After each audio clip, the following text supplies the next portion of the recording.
Саламатсыздар, бүгүнгү бейшемби Супер ТВ'де Сереп Чекит KG сайтынан алынган саат 15:00 карата учурдун актуалдуу маанилүү акыркы жаңылыктары менен тааныштырабыз.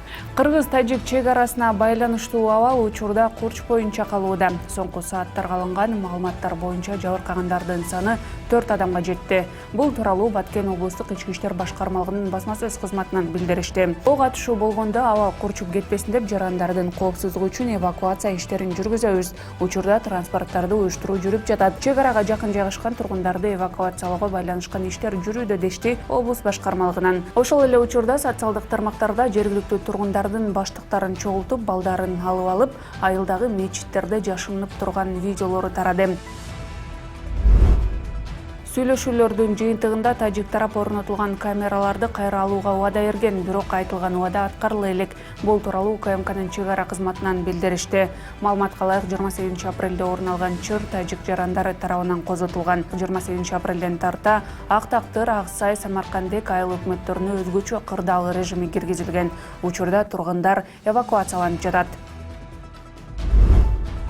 Тажиктер менен чыр чыккандан бери бул жерге бийликтен бирөө да басып келип тургундардын абалын сурап койгон жок. Бул тууралуу Баткен облусунун Көкташ айылынын тургундары билдиришти. Жергиликтүү жашоочулардын айтымында бул чырдын башы мындан 1-2 жума мурун башталган. Биз бала чакабызды Баткенге ар жерге жайлап коюп, өзүбүз айылда турабыз. Аскерлер бизди тажиктерге барбагыла деп артка сүрөт. Тажиктер кыргыздардын жерине басып эле кирип келип жатат. Же бийлик келип бизге жардам берсин, же элге курал берсин, деди Көкташ айылдык кеңешинин депутаты Жоробай Осмонов. Бүгүн 29 апрелде саат 16:00 чек ара боюнча Жогорку кеңештин чукул жыйыны өтөт. Бул тууралуу Жогорку кеңештин вице-спикери Аида Касымалиева Facebook баракчасына жарыялады. Эл өкүлү өз билдирүүсүндө Баткендеги кыргыз-тажик чек арасы өтө талыйлуу, чийлешкен маселе экендигин белгилеп, бул маселени чечүүдө биримдик керек экенин айтат. Баткендиктер президент Садыр Жапаровдун, премьер-министр Улукбек Мариповдун, УКМКнын төрагасы Камчыбек Ташиевдин окуя болуп жаткан жерге келишин талап кылышууда. Бийлик өкүлдөрү: урматтуу Садыр Жапаров, УКМКнын төрагасы Камчыбек Ташиев, эл сиздерге ишенип 80% добуш беришкен. Ишеничти актап чек арага келгиле. Премьер-министр Улукбек Мариповдун сөзүнүн айынан мына биздин жерибизди тажиктер басып кирип жатышат. Суунун башына ремонт кылдырбай жатышат. Бүгүн келиңиздер, Баткен облусуна келип чечип бериңиздер. Саат 17:00 чейин келиңиздер. Анысы аз келгенсип кечээ 2 камера коюптур. Анысы да биздин чек арада экен. Камераны алдыра албаган бийлик бул жерде эмне отурат дешти алар. Акыркы сутка ичинде 345 адамдан коронавирус аныкталды. Бул тууралуу республикалык штабтан билдиришти. Аймактардан адаттагыдай Бишкек алдыда.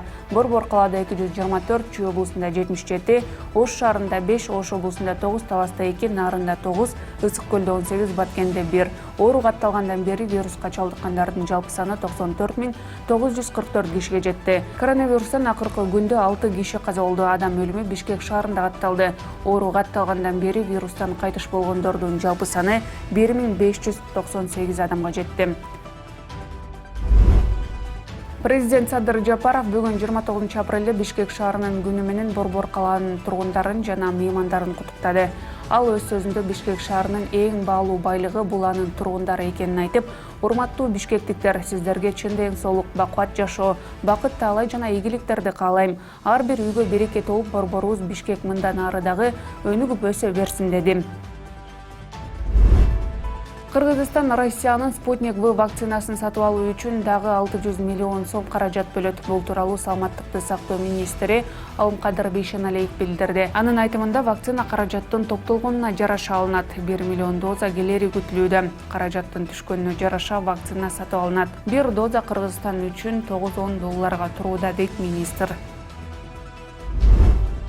Башкы прокурор Курманкул Зулушев Ысык көл облусунун прокурору Сыймык Жапыкеевдин отставкасын кабыл алды. Бул тууралуу көзөмөл органдан билдиришти. Маалыматка караганда, учурда анын ордуна ким дайындалары тууралуу маселе чечилүүдө. Эске сала кетсек, Сыймык Жапыкеев прокурорлук кызматтан өз каалоосу менен кетүү тууралуу арыз жазган. Ал муну ден соолугуна көбүрөөк көңүл бөлүү максаты менен түшүндүргөн. Ушул жана башка жаңылыктарды Сереп Чекит KG сайтына кирип окуп тааныша аласыздар. Күнүңүздөр ийгиликтүү улансын.